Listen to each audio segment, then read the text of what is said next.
Welcome back to Starkiller Base. Today we start a new series. We're doing our Empire at War card analysis series. I've got Austin here with me. Hello, Austin. Hey, John. Hey, everybody. So we're starting off with the Red Villains video, and we'll start off with the first card here, Sienna, the Adept Pilot. She is an 8/11 with 9 hit points. Her die sides show a 1 ranged, a +2 ranged, a 1 disrupt, a resource, a blank, and her action reads, spend 2 resources to ready a vehicle. So what do you think of this one, Austin?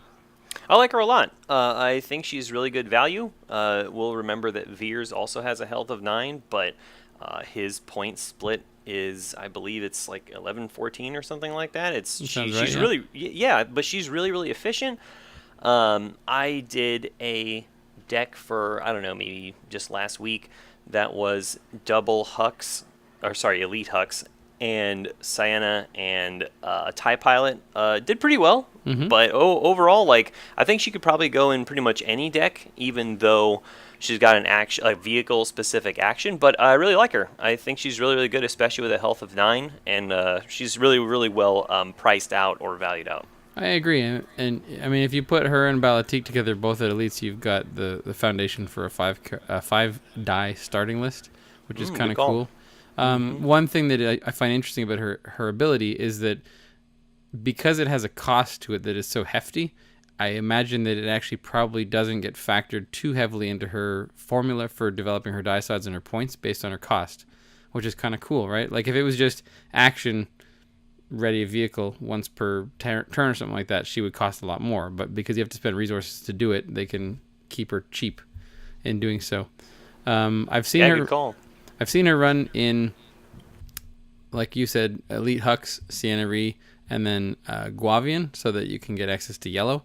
I've actually recently built a bunch of experimental decks on swdestinydb.com, and I've got one that is Elite Unkar with Sienna and 1 die 2-player Phasma, which I'm interested in trying out. Someone suggested that we do the TIE pilot instead of Phasma, but I like Phasma, so we'll see. But yeah, I mean, she's 9 hit points is pretty solid for an 8/11. Her die sides are pretty good. Like, she's got comparable die sides to Balatique, except the resources are really good. She's lacking the focus. She can do Imperial Inspection because she's got that disrupt side. So if you need a couple of disrupt sides, throw her in for cheap and get in there. She's pretty good. I mean, even if you don't use her action, she's still a pretty decent include if you just want to splash some red.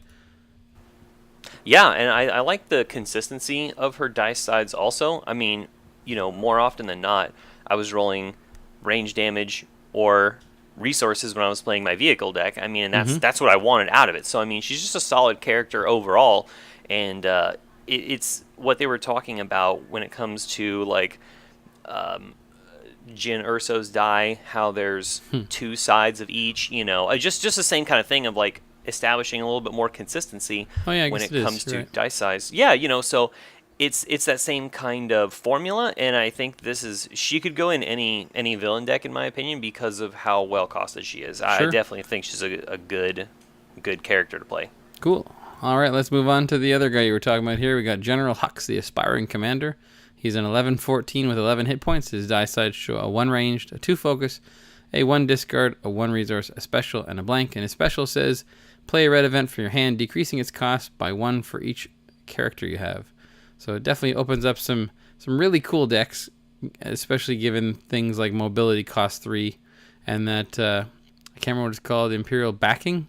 The 2 cost, play a support, reducing its cost by the number of characters you have. Not all that interesting if you've got a 3-character deck and you have to pay 2 for it, so basically you're just saving 1. But when you've got General Hux making it free, that's a heck of a lot better. And yeah, he's pretty cool. I like the art on him because Darren Tan's doing it, which is always good. But 11 hit points is pretty solid. The discard side, less so. A double focus is always good when you're dealing with big ATSTs and stuff because you don't really care what your General Hux die is. Once you've got them in, you're just happy to focus them to whatever you need. So I think he's pretty neat. It definitely opens up a specific deck archetype, definitely a vehicles deck, or in the future, if they put out a lot of expensive red events, then he can eliminate the cost on a lot of those. So what do you think of this? Yeah, well, in a 3-character list, a card like Fallback that costs 4, and Yep. you remove all the upgrades from the field, it's great. I mean, you only have to pay 1 if you hit the special. Sure. I will say the problem that I ran into, I'm not saying it's a bad deck, it did well, but the problem that I ran into with my Elite Hux, Sienna, TIE Pilot deck was if I got mobilized late, it hurt me. If I got Imperial Backing late, it hurt me. If I didn't Sure. roll the special early, it hurt me. Like, I noticed that most of my decks, like Vader Magna Guard, Luke Mads, Elite Aura, Phasma, new Phasma, there's a lot of I don't need to rely, even with Emperor, like I don't have to rely on the draw in a specific order. And it's not even like I need an early draw. That had a very, very specific order and a specific hand more than I was comfortable with playing. So while I really liked the deck and I really enjoyed the mechanics and everything, and when it went off, it did fine. But that was like 1 out of 4 games, maybe 1 out of 3 games generously. But overall, I think he's an awesome character. But just keep in mind that when you're building a vehicle deck, you're like, oh yeah, and then I'll see mobilize early. Like you're gonna think of the best case scenario normally, that because that's what I did. But the problem with that is like it's not gonna happen every time. Like I drew my mobilize when he's dead. Like so it's he just think of I guess my advice to anybody thinking about playing him is definitely consider him for more than just vehicles, because I did not, and so he's got to be for more than just consider him for more than just the special. Sure. Yeah. I mean, like when you're dealing with a deck that needs to ramp up to stuff, like you look at Sienna Reed, General Hux, and a TIE Pilot, their die sides are all right, but I mean, if you're not playing upgrades out on them and you're looking to ramp into big vehicles, then if you don't get to ramp into those big vehicles fast enough, you're just done for. So definitely Totally. getting in the right order definitely helps. Like, the problem that I have with a lot of decks is there's all these cool decks out there, but especially if you build a mono deck, you run into something like 2-player Kylo with 2-player Phasma, and Hux will be dead turn 1, so you better make damn sure you get some use out of the guy before he dies, which is not always that easy to do. It's true. All right. Overall, I think he's really good. Yeah, he's pretty cool. All right, let's move on to the next one. We got the Magna Guard. It is the non-unique red villain character. 8 hit points, 9 cost.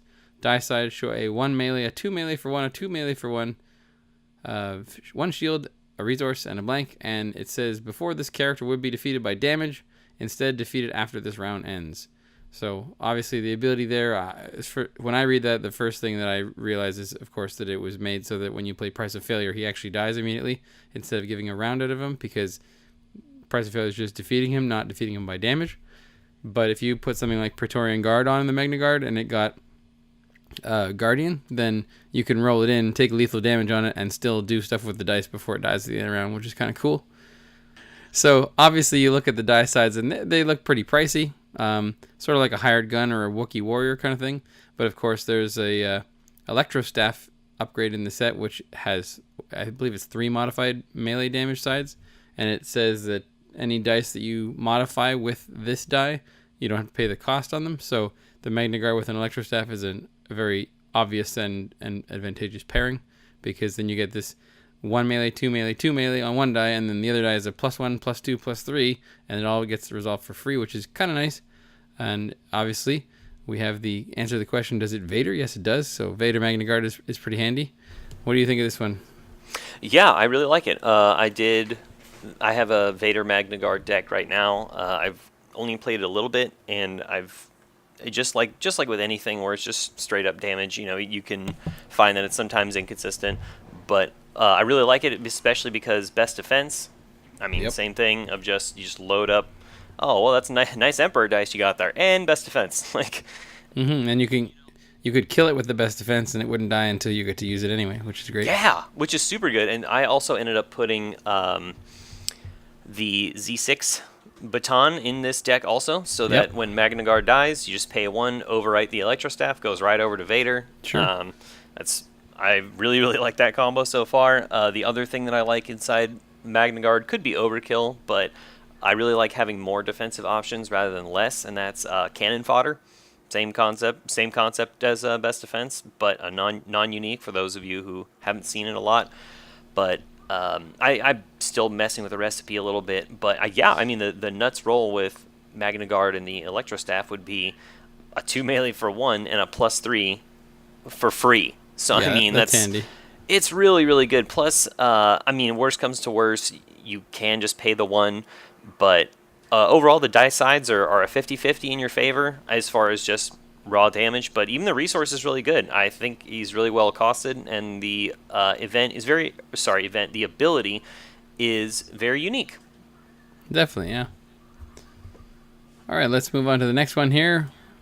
I'm sure no one's ever heard of this guy before. His name is Thrawn, I think, is how you pronounce it. Something Thran? Yeah, no, yeah, that's Thrawn, the Master Strategist. He's a 14-17 with 12 hit points. His die sides show a 1 focus, a 2 focus, a 1 disrupt, a 1 shield, 2 resources, and a blank. And his ability reads: after you activate this character, you may choose a number, then look at an opponent's hand and discard a card from it that costs the chosen number.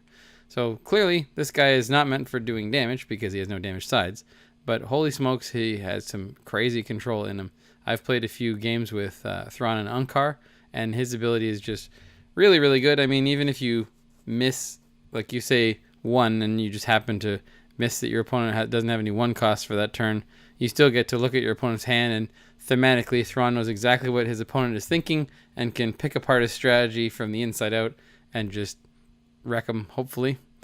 There's a lot of 13-point characters in the game that you can pair with him, and you know, the one thing about Thrawn that's cool is he's got one of the abilities where you can put him in non-elite if you wanted to, because it has no bearing on how well his ability works.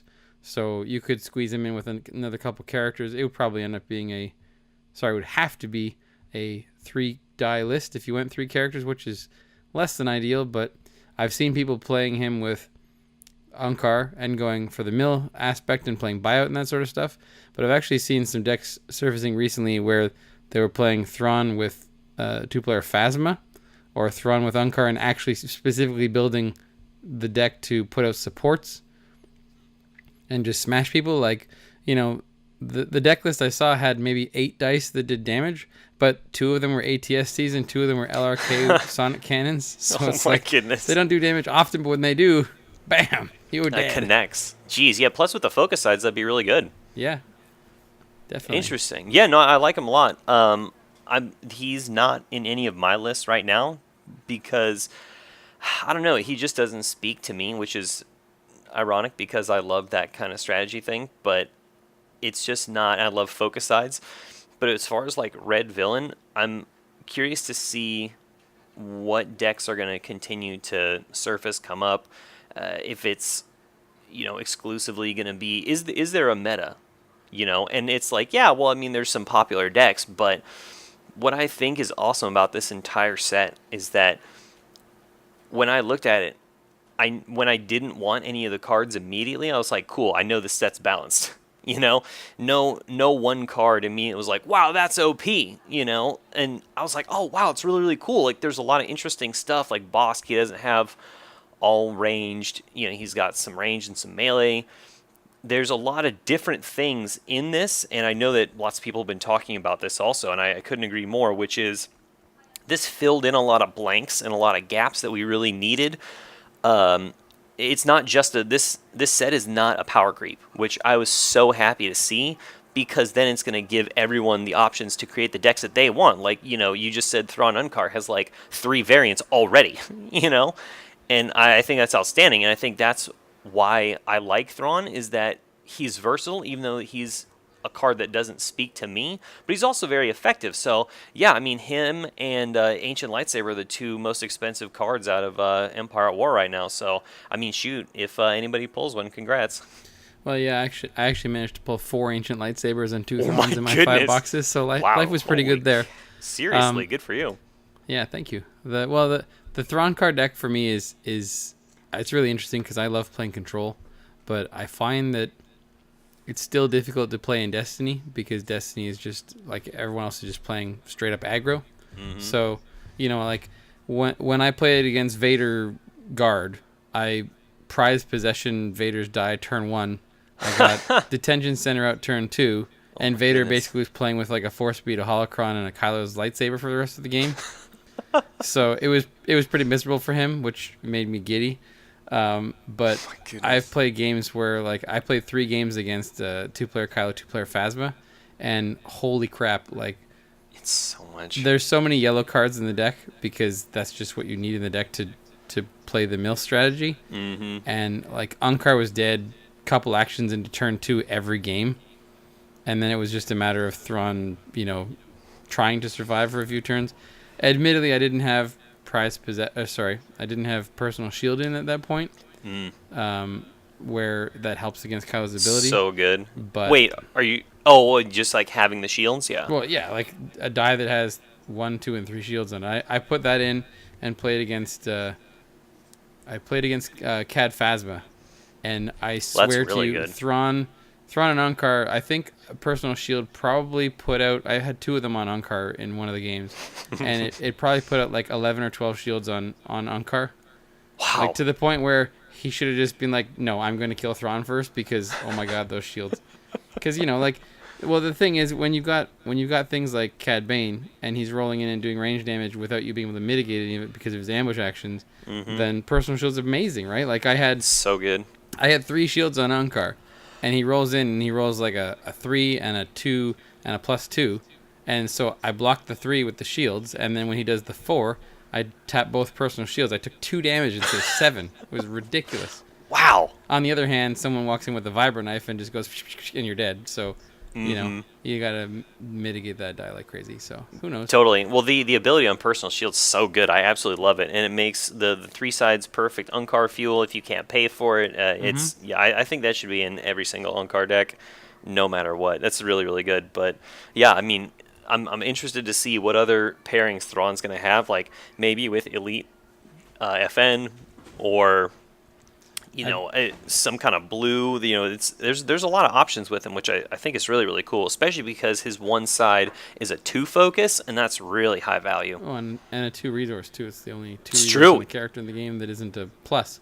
Totally. Somebody was running him with the original Kylo Elite. So that you could look at your opponent's hand, take away all the cheap stuff, and then Kylo's special was doing more, packing more punch. But I don't know. Interesting. Yeah, it could be. I mean, it just relies on your opponent's hand. Exactly. I don't know. That's a good idea. I remember that was cited in the Fantasy Flight article. So yeah, who knows? I'm sure that we're going to see more. But yeah, overall, it's a great card. I mean, no denying he's not in any of my lists yet. But maybe in the next set or something like that, there'll be something that catches my interest. But I'm sure I'm going to see a ton of them. All right, let's move on to the ATDP. It's a 3-cost support vehicle. It is villain. I guess I don't have to say it's villain because we're doing villain stuff. The die sides show a 2 ranged, a +2 ranged, a 3 ranged for 1, a shield, a special, and a blank. And the special reads discard a support that costs 2 or less from play. That's actually pretty decent. I mean, it's got the similar cost and similar damage to a first order TIE fighter, but it's not a first order TIE fighter, so you can have 4 cards like that in your deck because you can have 2 ATDPs and 2 first order TIE fighters. The special is kind of interesting. I mean, if you're playing a deck that has supports, it's super handy to kill off like a 2-cost vehicle or a rally aid or Imperial inspection or whatever. But of course, when you're trying to kill something, every time you want to kill something, you roll the damn special and then go, So, obviously, being a vehicle, it has a very specific role to play, and it's only going to go in specific decks. I think that once they nerf nerf Poe, where he can't throw thermals, which to me is the most broken interaction in the game because he doesn't ever have to pay for the 3 in the first place. There's no investment loss. That actually a 4-character villain red list will be really interesting, like Night Sister, 2 first order troopers, and a Guavian or something like that, because then you can play Imperial Backing and you can actually make it a vehicle deck, and it's actually really strong. My friend was actually playing one at the Empire at War release tournament, and he did pretty well with it, because between dredge work and Imperial Backing and tech, tech team and stuff like that, you can get supports that are pretty cheap. So, I mean, you can put like, with those 4 characters, what's that, 8 damage without any upgrades? So you can put out some pretty serious damage.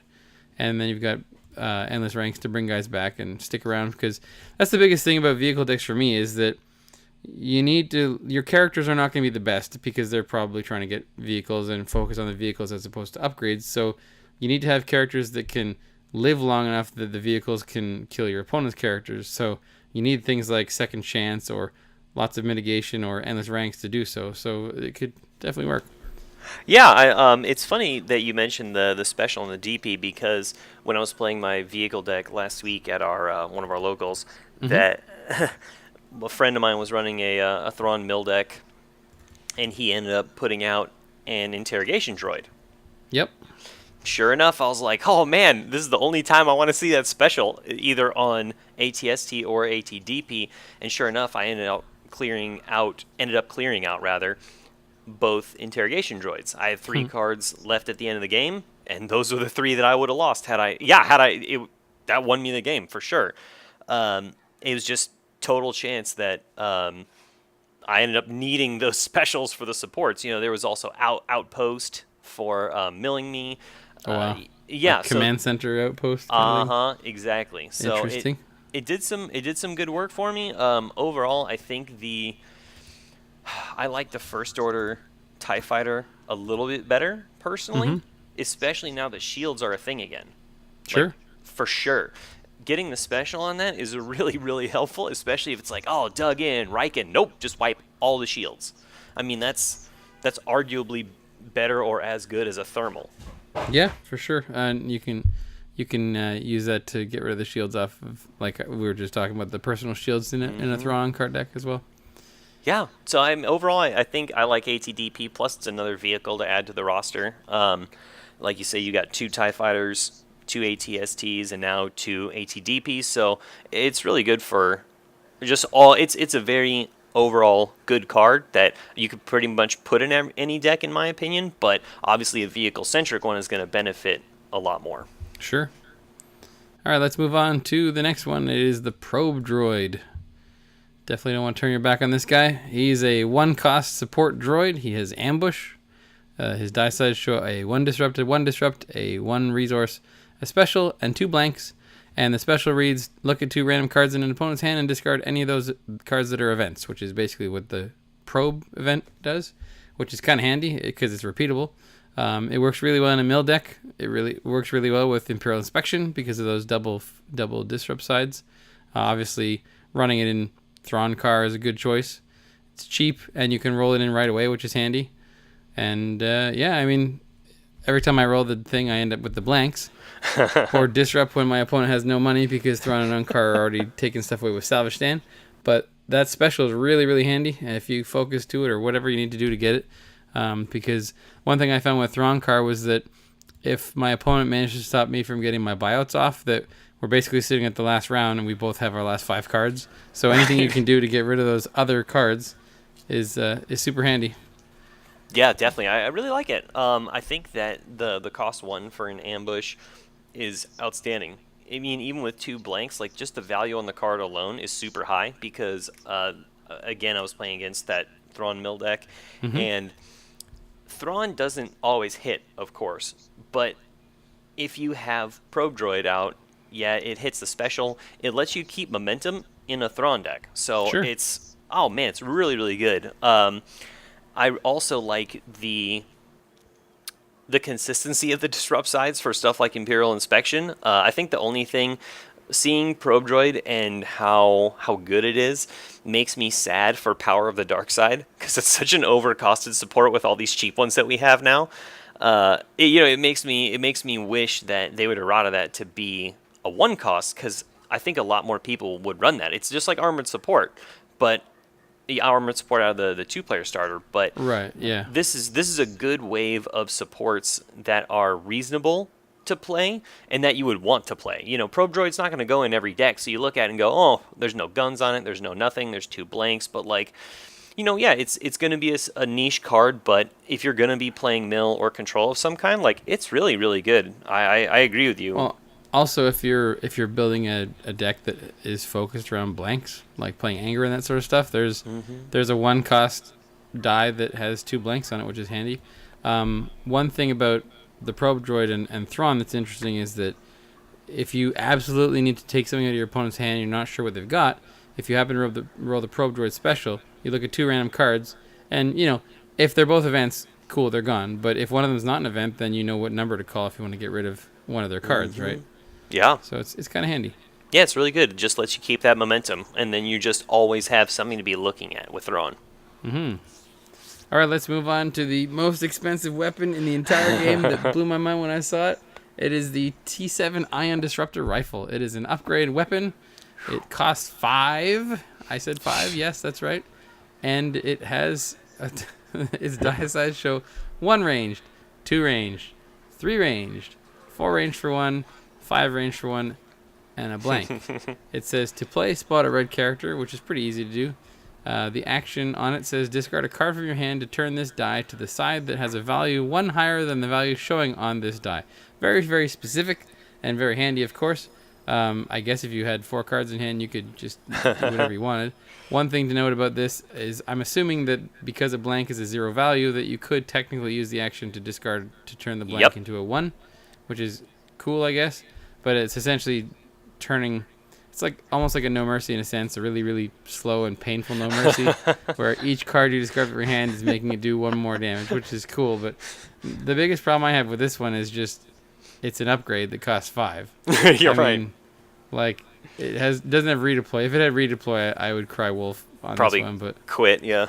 but holy smokes! I mean, I saw this and I was just like, okay, how do I fit this in my fun card deck? Right. couple of these bad boys on FN and just, woo, man, just go to town. But I mean, true. the problem is, if you overwrite something on this with an FN ability, you're losing 2 resources every time because what are you going to put on it? Like, I guess you could. Is there a 4-cost weapon out there? I'm having a brain fart. No, only one that I know of is Bowcaster, now Master of the Council. I mean, there's not red stuff. Right, because the rocket launchers are 3 and the flamethrowers are 3 and that sort of thing. So yeah. So yeah, Z6 is a 3. Whew, like this to me is like a sonic cannon that has to sit on a character, and when that character dies, the sonic cannon is gone, and that is sad news.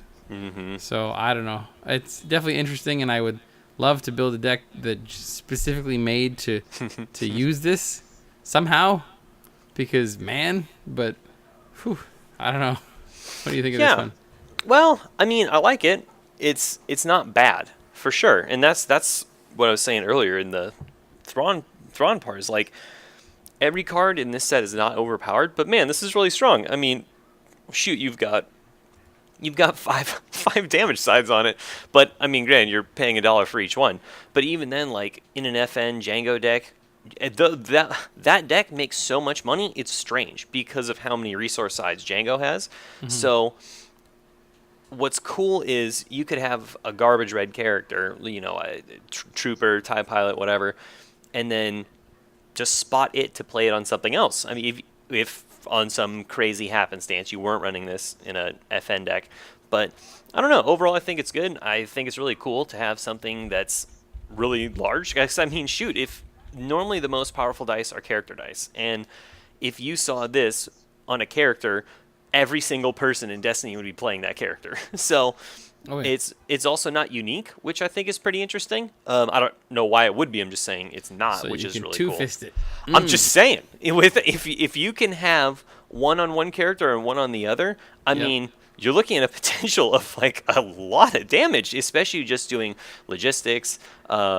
I mean, if you're running it in hybrid yellow, you do outmaneuver, claim the battlefield with moisture farm. Boom, you're at 4 resources to start the turn. You're actually making me want to try this in a Thrawn and Uncard deck, like HCSD, Sonic Cannon, Ion Disruptor.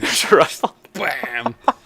The funny thing about this actually is if you look at the Force Lightning die, it's actually very similar. The Force Lightning has essentially it's got a 1, 2, 3, 4, and then another 1 because it's got the 2 specials. Yeah. But it costs 1 less. And you can holocron it in, which is huge, right? Like, I don't know. And Rise Again. Yes. So, Force Lightning definitely has the advantage in that regard. But we'll see if someone can figure out something to do with this Ion Disruptor rifle. I'm tempted to make this a challenge accepted and just try to find a deck that'll run it. Okay, we're going to move on to the cards that do not have dice with them, which are less interesting, but still cool. So the first one is called Commandeer. It's an event. It costs 2, and it reads, resolve an opponent's vehicle die as if it were your own. If that die has a resource cost, you do not have to pay it. This one is kind of cool. It's very, very specific in that it's sort of a meta call, because if you put this in a deck and play in a tournament where nobody's running any vehicles, you look like a chump.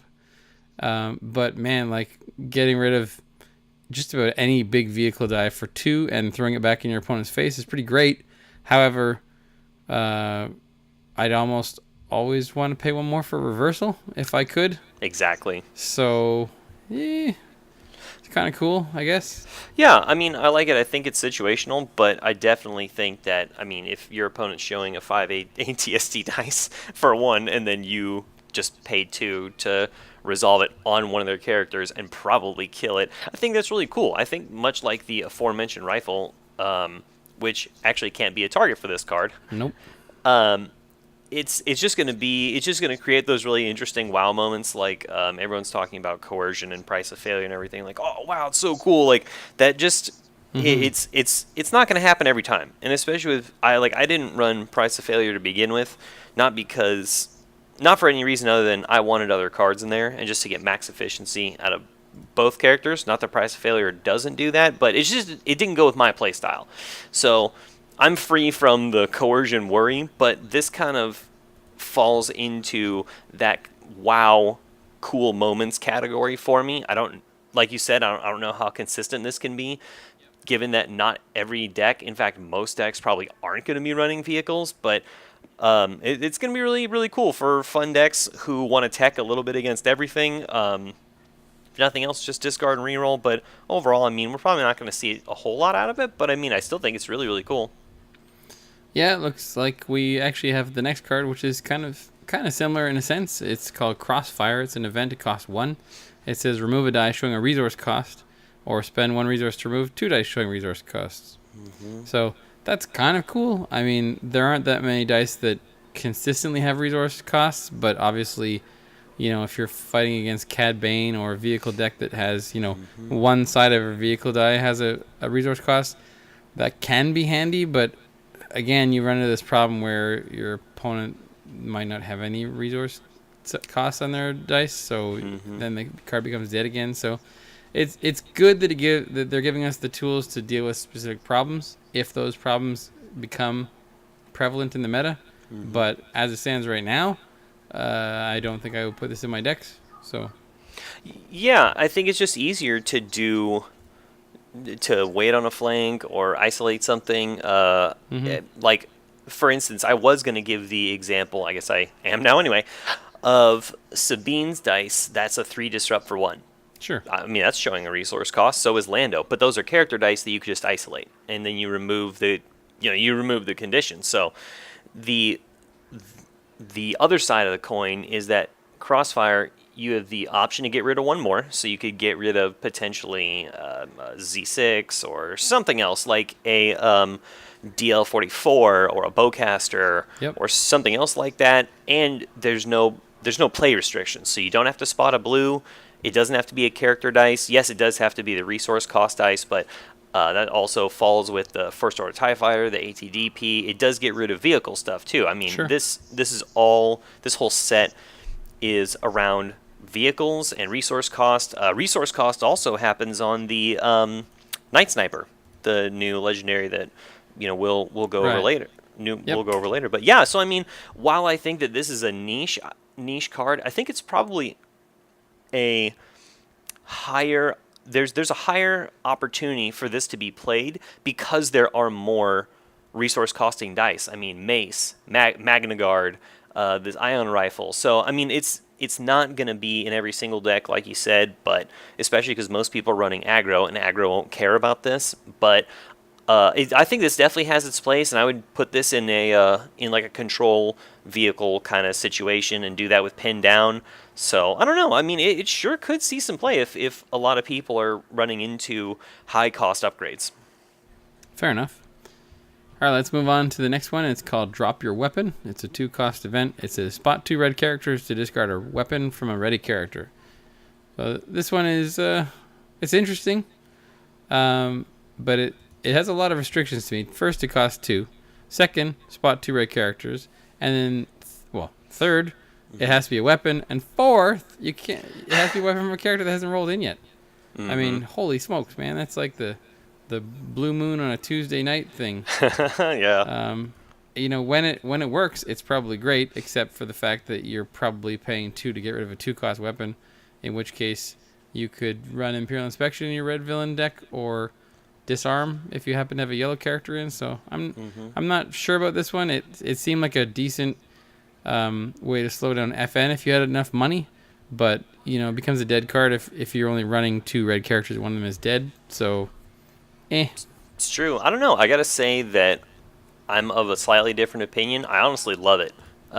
Okay. Because most lists, if not almost every single list, are running some kind of weapon or upgrade. I mean, yeah, this won't get rid of Ascension Gun, but weapons are not very situational because you can expect to see most of them. We just got a lot of really new good ones. This is just my only perspective, but with this, I think this should be in like that control list you were talking about earlier of like a bunch of stormtroopers, TIE pilots, maybe a Night Sister.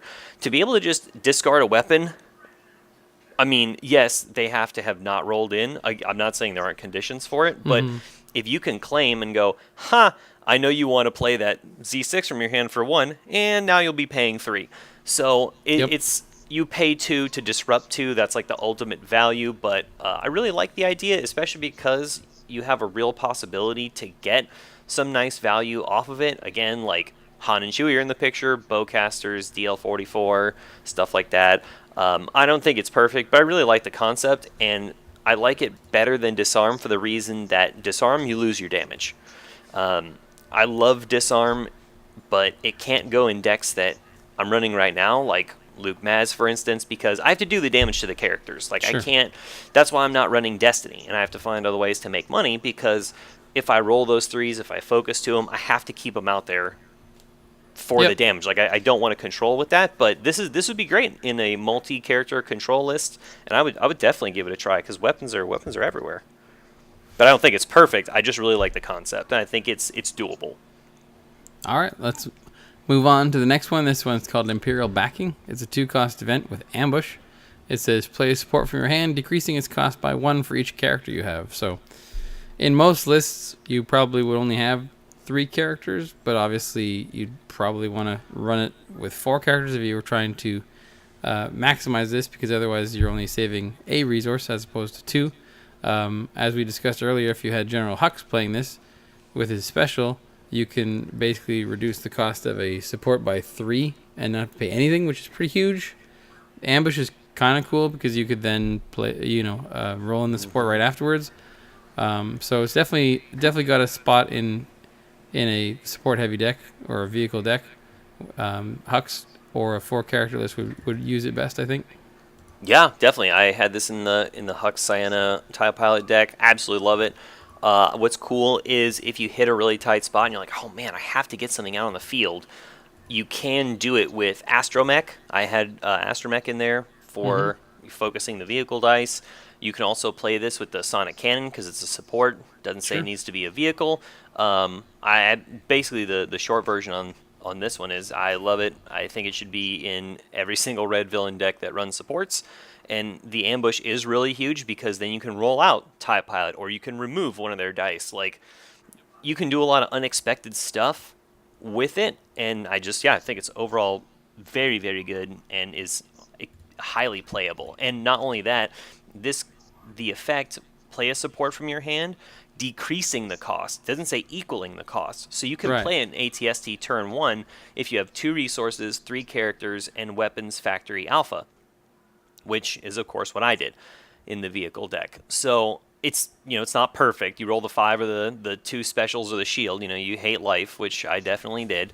But just keep, for everybody wanting to play this and, people who might rule shark them on that, just have them look at the fact that it's decreasing the cost, not equaling the cost. So you will still pay resources for it, but you can't, get like a refund for, a 3-character list and a weapons factory with a, first order TIE fighter or something like that. But I think it's a great card.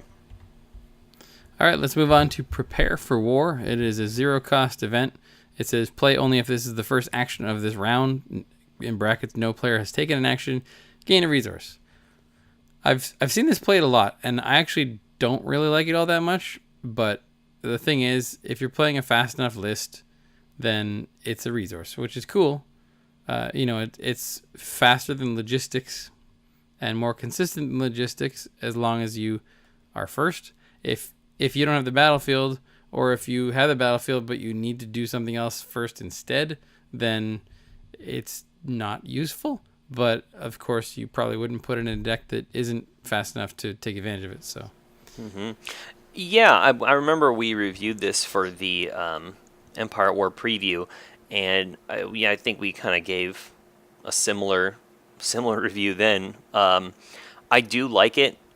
To me, it's funny. Like I see it differently, as it would be like this is in a control list where you're comfortable with doing a lot of things later, but you just need some setup. But I'm surprised that there's some folks in your local who are running it. Haven't seen it at mine yet, but I'm sure I will at some point, maybe with Thrawn Car, because unlike another card that came out in this set, Truce, you don't give the other player a resource also. So I mean, it's not that it doesn't have its place, and I'm actually really glad to hear that people are playing it. But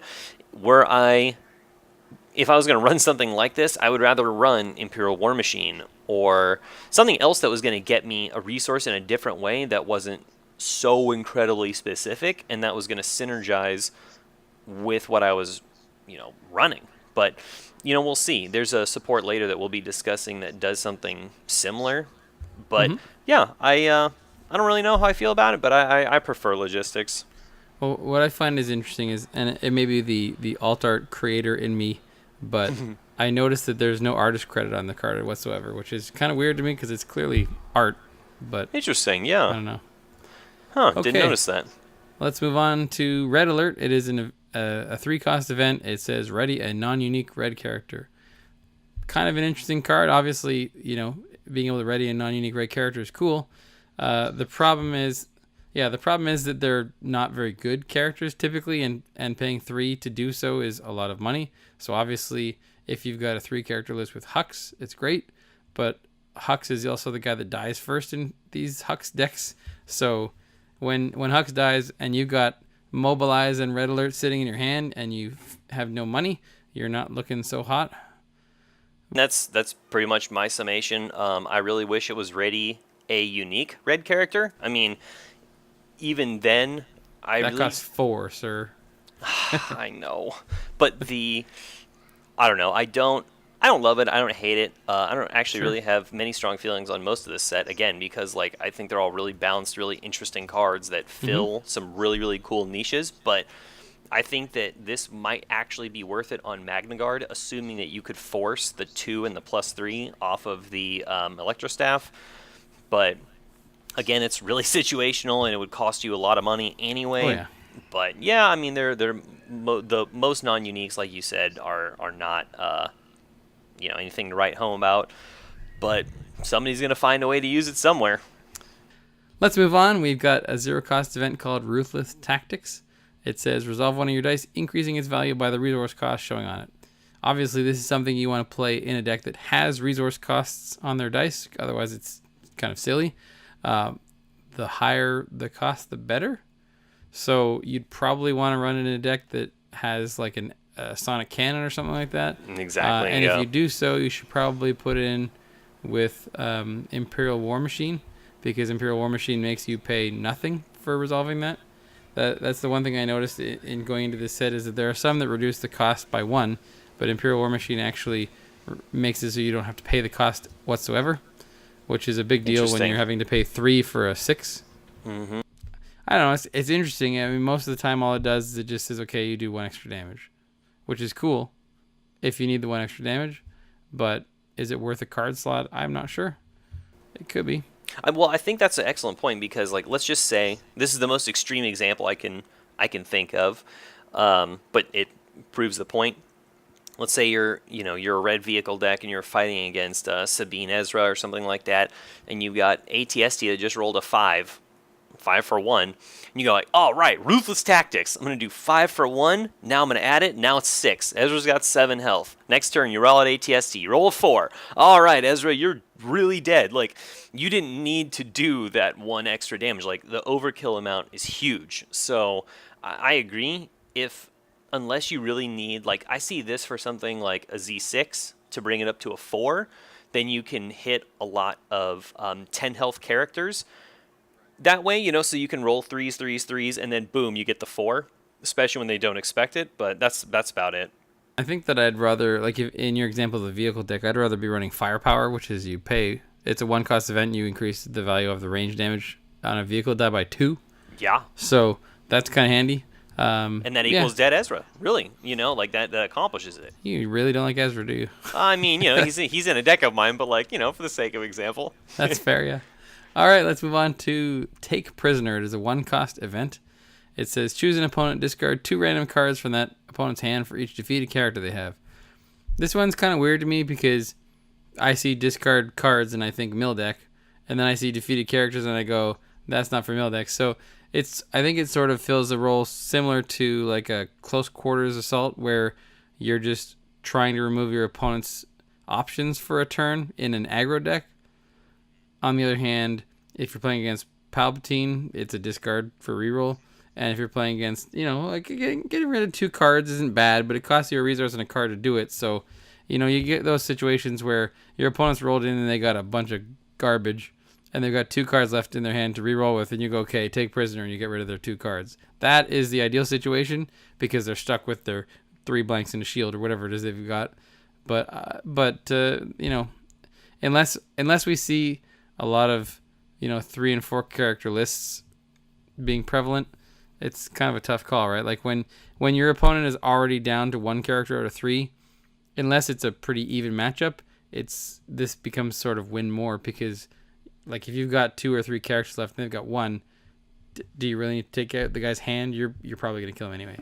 Yeah, and it's probably going to be a lower value character in that scenario too. Not, value and health, but I will tell you the one time I saw this just absolutely devastate me was at the Empire War sealed event that we had at one of our locals. Oh my goodness, I had a seventh sister dead, a Wookiee warrior dead, and I got 4 out of my last 5 cards milled out of my hand. But it's a 25 card deck, and it's sealed pack tournament. So I mean, I agree. To me, it's like Mind Probe. Like it requires you to do something different to have a really weird other effect that is the opposite of what you were intending. Like, and again, neither are bad. It's just very interesting how both requirements are very different. Like, Take Prisoner kind of works against itself.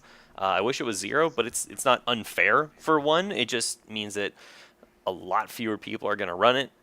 But I don't know. We'll see. It like with the I guess a good example of this would be like Thrawncar with the vehicles. If they're going to do a bunch of supports and stuff, sure, they could blow away characters and eat away the hand with the ability. So maybe not if you're saturating your deck with cards like this, but who knows? Yeah, right. No, it's true. I mean, I'm just trying to think of any options other than a sealed pack release event where you don't have any other options other than to play this card. But that's fair. It would be like pulling Smuggling Freighter in the SOR sealed pack event. You're like, oh, well, I mean, it's good now because I don't have other cards. But yeah, I don't know. It could be good. Could be good later, especially because the head developers are big fans of mill in general. So I don't know. Could be good. I certainly haven't thought of a way to make it good in a list where things would also be dying. But I mean, it is a very much win more and nail in the coffin kind of card, like you were saying. All right, let's move on to the last one on our list here. It's Imperial HQ. I think that this is actually one of the better ones on the list as well. Yeah. It is a 1-cost support. It says, before you resolve a die showing a resource cost, you may exhaust this support to decrease that resource cost by 1. Whew, that is really, really good. Mm-hmm. I would, when I first read it, I was thinking that it was action, resolve a die showing resource cost, reducing its, or exhaust this support to resolve a die showing a resource cost, reducing its cost by 1, which would still be pretty good. But because this is a before ability, it is so fluid that it is ridiculous. Like, you get this out here, you roll in Cad Bane with an ambush action with no money because you just paid 2 to put a holdout blaster on him, and you roll a pay side and you go, cool, bop, Imperial HQ. I was playing a Thrawn card deck against Cad Phasma, and they had no money, but they had Imperial HQ out, and I can't stop Imperial HQ from letting them resolve their dice. It was so frustrating. Yeah. You got no money. I got rid of all of it. You got no cards. Nothing. Nothing. I'm controlling everything. And you're like, oh, I got this 3-for-1. That's cool. Bam. Why? So good. I love it. Yeah. I mean, it works great with FN dice when he rolls in and does his thing. Like, you just, wow, that's so good. Rocket launchers, just Z6, ATST. Yeah. I mean, I think the biggest value out of this card is, like you were saying, it doesn't say action resolve a dice. It says before you resolve a dice. Why that's so good is because this works on modified sides. Sure. I mean... Wait, on modified sides? Yeah, before you resolve a die. Because you're going to be resolving... Like, let's say it's Sienna and TIE Pilot. Right. Oh, okay. Modified sides that have pay costs. Yes. Okay. Yeah, modified sides with pay cost. Like, it doesn't say tap resolve a die with a pay cost. Yes. You know, like you can't do Imperial Inspection, or sorry, not Inspection, excuse me, Imperial War Machine on a modified, like you can't do it on a modified size. Yeah, so this is awesome with that. Like that lets you do lightsaber pike, the 4-for-1. I'm just saying. I was gonna say I think there's only 2 modified pay sides in the entire game, which is TIE Pilot and that. Yeah. Yeah. Yeah, boy, could that be it? But either way, like, it's neat because that's the standings now. But there could be things that get opened up later, and this works with that. Mm-hmm.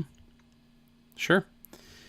All right, well, that is it for the red villains. So thanks for watching, everybody.